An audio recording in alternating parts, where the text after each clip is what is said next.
Kittens, in today's video, the topic is, do people generally care?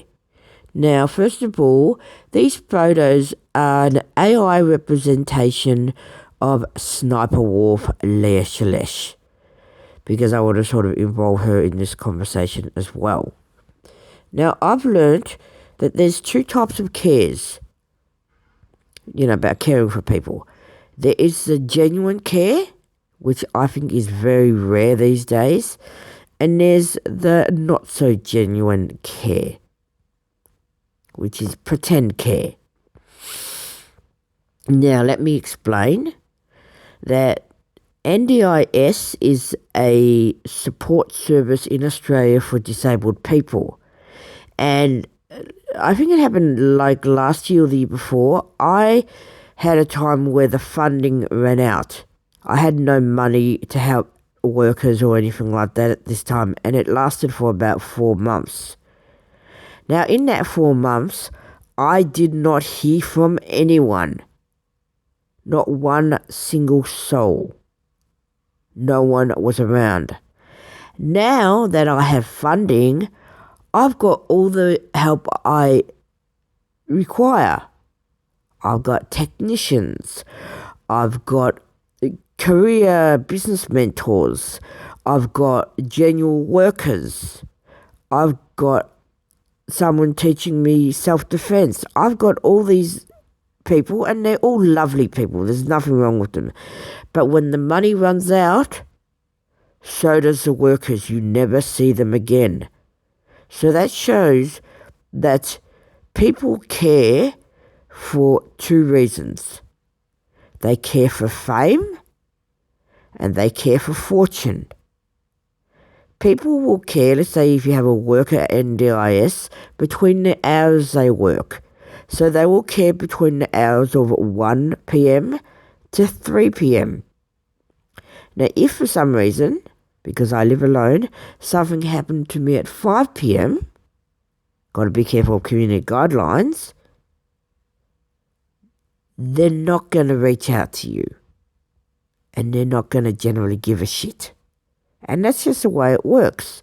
It also makes me wonder, and as I say, I generated this photo of Sniper Wolf, and I wanted to bring her in the conversation, and also Mr. Beast. When you think about it, do people generally care for these human beings? Does people care for Jimmy, the person, Mr. Beast, or do they only care because he's a famous YouTuber?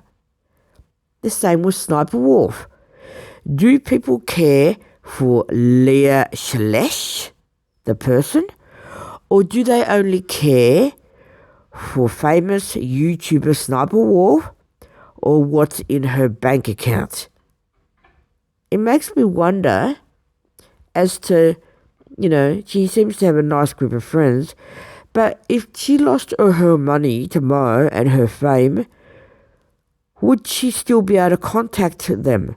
Or would they all block her number? You see, people's actions speak louder than words. You're going to have people that say to you, and they may be Christians and say, oh, I care. They're doing the Christian thing to care because they're taught to care. But do they generally care? I question people's care. And I honestly have learnt from God that people don't care. People care because they're getting paid to care. People care, they're getting paid to care. And that is the truth. And I say it like it is. I'm trying to be very authentic in my videos. Now, I believe that there's only 1% of people that generally care for Sniper Wolf Leah Shalesh. And I would hope to be one of those 1%. When I say I admire Leah, I like Leah, I generally do like her. I like who she portrays on video. And I don't do it for clout. Because, all honesty, I don't think any of my social media accounts are going to grow anyhow, so that doesn't really matter. So why do it for clout or views? Because nothing's going to change there. the black hole of my social media ain't going to change. And it is what it is, to be honest. I don't expect anything from social media. I don't expect anything from life in general. That's just me. You know, it is what it is. So, for me, let's say for me to get, 10 million subscribers or followers on my social media, I'd have to be living in an alternate universe because it ain't going to be happening in this world. That's the truth. So, yeah, in all honesty, I kind of think that people care when they get paid and only for that reason. The truth is, people generally don't give a shit about you. The reason why I say I don't think I will grow on social media is because I kind of think that my videos are a bit crap, to be honest. Meow, meow, meow.